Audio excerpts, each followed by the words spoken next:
خوش بخت ہم اپنی گفتگو کا سلسلہ ہم نے وہیں سے جوڑتے ہیں جہاں سے ہم نے شروع کیا تھا.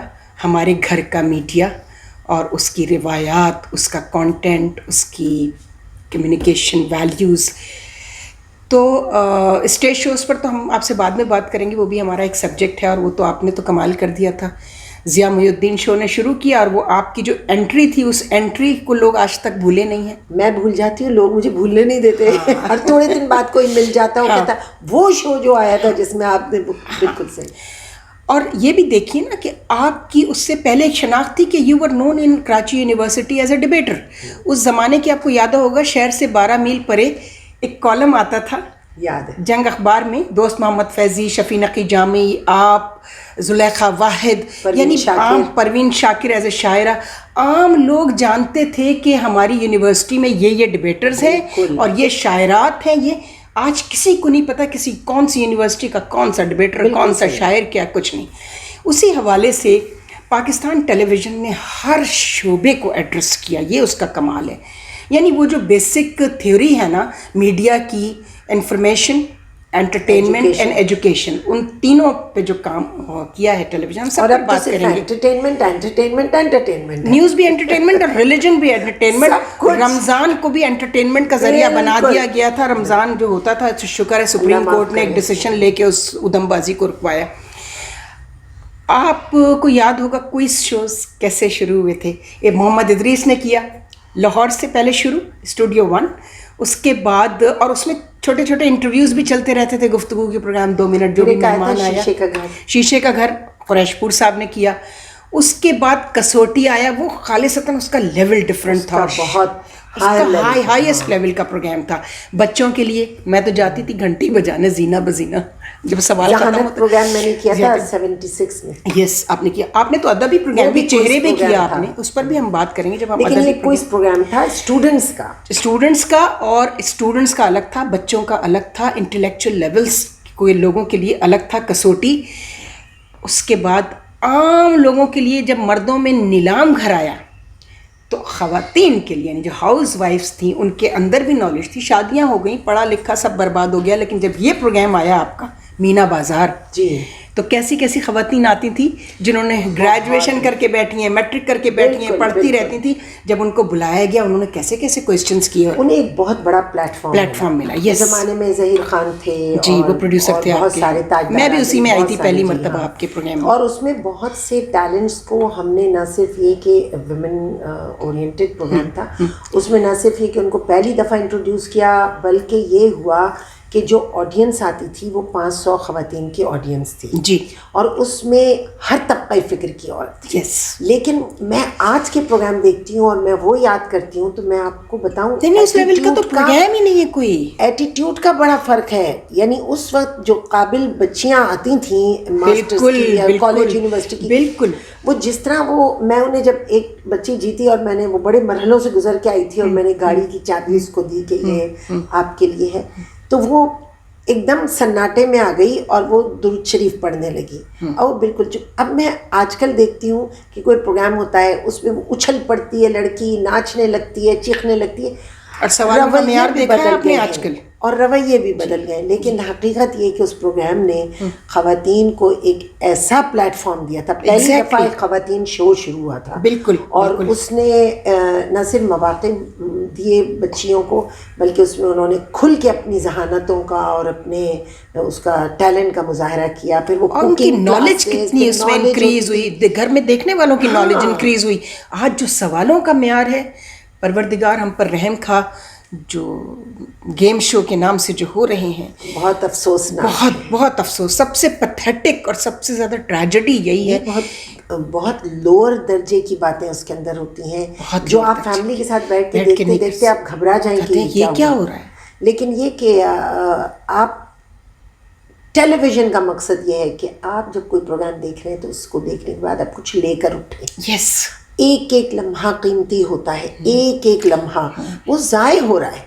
ہمارے پاس اس وقت 24 گھنٹے کے چینل ہیں. یہ گھروں میں دیکھے جانے والا ابلاغ ہے اس کو گھر میں بیٹھ کے جس طرح آپ اپنے بھائی بہن دیکھیں ساری دنیا میں ڈفرینٹ ٹائمنگز پہ ڈفرینٹ چینلز ڈفرینٹ پروگرامس دیتے ہیں, ہے نا. ہمارے یہاں کیوں نہیں ایسا ہوتا ہو سکتا. اور اس میں بچوں کی پوری مونٹیسری ٹریننگ ہو جائے, ٹیچرس کی ٹریننگ ہو رہی ہے, مونٹیسری کلاسز کھلی, مطلب سارا کچھ ہو رہا ہے, ایجوکیشن پہ ساری ٹریننگز ہو رہی ہیں. پھر ان کے جو مذہبی پروگرام ہیں آپ باہر کی دنیا میں دیکھیں ان کے بھی تو آتے ہیں نا, پادری بول رہے ہیں تو وہ بول رہے ہیں, لیکن ہمارے ہاں جو فرمان الہی اور یعنی ہم کبھی آداب خداگاہی بالکل عبید اللہ علیم صاحب اس کو کرتے, کیا پروگرام ہوتا تھا, لوگ بیٹھ کر اس میں گلوڈ ہو کر سنتے. سیلانی عبید اللہ بیگ کیا کرتے تھے, یعنی آپ ٹورزم پر ہر جگہ کی تاریخ بتاتے تھے, وہاں کے لوگوں کی ثقافت بتاتے تھے. اچھا اس بات کا بھی مجھے افسوس ہے کہ پاکستان ٹیلی ویژن نے آرکائیوز میں اپنے ان پروگراموں کو محفوظ نہیں کیا. آپ کو میں ایک بات بتاؤں, میں اگر اب آپ سے یہ کہوں کہ ذرا پوچھ کر دیکھیں کہ آپ کو کوئی آرکائیو اپنا چاہیے, کوئی پروگرام ملا آپ کو؟ کوئی نہیں ملا.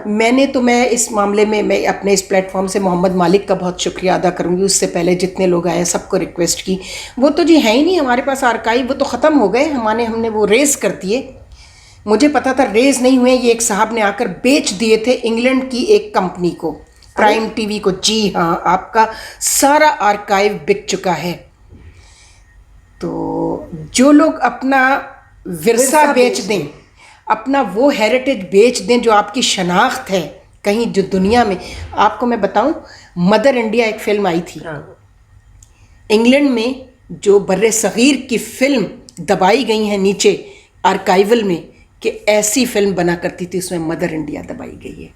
یہ ہیں آرکائیو کی حفاظت کرنے والی. ہمارے پاکستان ٹیلی ویژن میں اس زمانے میں بھی ایک آرکائیو کا شعبہ ہوتا تھا, باقاعدہ ریکارڈنگس رکھی جاتی تھیں, جس طرح ہمارے یہاں ٹریننگز ہوتی تھیں. دیکھیے پروڈیوسرز کی ٹریننگ ہوتی تھی, اسی طرح ایسی اکیڈمی ہے پوری ٹیلی ویژن کی. وہ کہاں ہے وہ سارا اکیڈمی کا بھی کچھ نہیں پتا, وہ کہاں, وہ تو کچھ بھی نہیں, وہاں پہ تو کتے لوٹ رہے ہیں اس اکیڈمی کے اندر, کیونکہ اب آپ کو وہ دکھانا ہے بس جو بک رہا ہے, اور بک بھی نہیں رہا. پاکستان ٹیلی ویژن تو بک بھی نہیں رہا. بات میری سمجھ میں نہیں آتی, میں جس محفل میں جاتی ہوں نسرین میں, جہاں کہیں جاتی ہوں, لوگ بیٹھ کے وہاں کہتے ہیں خوش بخت آپ جیسے پروگرام کرتی تھیں جیسے اس زمانے میں, ہمیں وہ دیکھنا ہے. تو پھر کیسے کہا جاتا ہے, وہ ایک دو چار بچے ہوئے کلاسکس انہوں نے نکال لیا, اس کو کب تک چلائیں گے. اور یہ کیسے کہا جاتا ہے پھر کہ بک رہا ہے, کیونکہ آپ کو وہ بیچنا ہے. تو آپ کہہ رہے ہیں ایگزیکٹلی بیچنے کے لیے رکھیں. اگر آپ بہتر پروگرام, بہتر لوگ بلا کے, اور آج کل بھی میں آپ کو بتاؤں نسرین, اتنے پیارے اسٹوڈنٹس, اتنی عمدہ گفتگو کرنے والے, بہترین بچے ہیں ہمارے پاس. ٹریننگ کرنے کی ضرورت ہے, صرف ٹریننگ کی ضرورت ہے. ہمیں بھی تو ٹریننگ, مجھے یاد ہے جب میں فروزہ پہلی دفعہ کرنے کھڑی ہوئی تو محسن بھائی ہوتے تھے ہمارے, ہاں محسن علی تھے, اللہ انہیں مغفرت کرتا. اس کے بعد مہتاب نے کیا تھا, میرے آپ کے بعد مہتاب نے کیا تھا. جی, تو میں جب وہ کر رہی تھی فروزہ, تو میں اسٹوڈنٹ تھی اور ڈبیٹ کرتی تھی, اور اچانک مجھے انہوں نے کہا کہ آپ اسٹیج شو کریں ضیاء الدین شو کے بعد. تو محسن بھائی مجھے کہتے تھے خوش بخت دیکھو بینگ ہوگا, آپ اسٹیج پہ آئیں, اب آپ ادھر سے ادھر گئے, پھر ایسے کھڑی ہیں, پھر ٹریننگ ڈائریکٹرز محنت کرتے تھے, پروڈیوسرز اتنی محنت کرتے تھے. آ کے دیکھیں جی کس طرح آپ آ کے کھڑی ہوں گی, اور اس چیز نے ہمیں سکھایا, بتایا, آج تک وہ ہمارے کام آ رہا ہے. میں سمجھتی ہوں محفل میں گفتگو کا فن پاکستان ٹیلی ویژن سے ہم نے سیکھا. سب نے وہیں سے سیکھا, لیکن بھلا دیا وہ سبق, بھلا دیا کہ میں نے پاکستان ٹیلی ویژن کے ہی پلیٹ فارم سے. دیکھیے اس زمانے میں میرے فادر سے یہ کہا گیا کہ آپ نے کس گندی جگہ بھیج دیا بچی کو, کہا گیا, کیونکہ اس زمانے میں پاکستان ٹیلی ویژن بھی ایک ایسا ادارہ کہلایا جاتا تھا کہ بھئی یہاں ہما شما سب آ جاتے ہیں. لیکن آہستہ آہستہ لوگوں نے ریئلائز کیا کہ یہ گھر میں دیکھنے کی چیز ہے. اسی پلیٹ فارم سے ہم نے ایک بہت باعزت ترقی حاصل کی اور شہرت حاصل کی. تو پلیٹ فارم کوئی برا نہیں ہوتا, کوئی برا نہیں ہوتا. میں پھر یہ کہوں گی کہ جو ماں باپ ہمیں دیکھتے ہیں یا سنتے ہیں, یا بھائی یا مائیں, وہ یہ سمجھ لیں کہ پلیٹ فارم کوئی برا نہیں ہوتا. آپ کس جگہ سے جا رہے ہیں. ہمارے والدین نے, مجھے نہیں یاد نسرین, میری والدہ نے کبھی مجھے کسی کتاب کو پڑھنے سے منع کیا, کسی پروگرام کو دیکھنے سے منع کیا. بس ان کی حدیں, ہمیں اپنی باؤنڈریز بتا دی جاتی تھیں کہ یہ لمٹس ہیں. دیکھیے مسجد سے زیادہ مقدس تو کوئی جگہ نہیں ہے, اور امام بارگاہ ہمارے جو مذہبی ادارے, وہاں بھی اگر لوگ جوتی چرانے جاتے ہیں تو اس سے مسجد کا تو کوئی تعلق, مسجد کے تقدس نہیں پامال ہوتا. وہ جو جوتا چرانے آیا ہے اس کی تربیت، اس کا پروفیشن، اس کا اپنا کیریکٹر، وہ وہاں بھی وہی کیریکٹر شو کرے گا.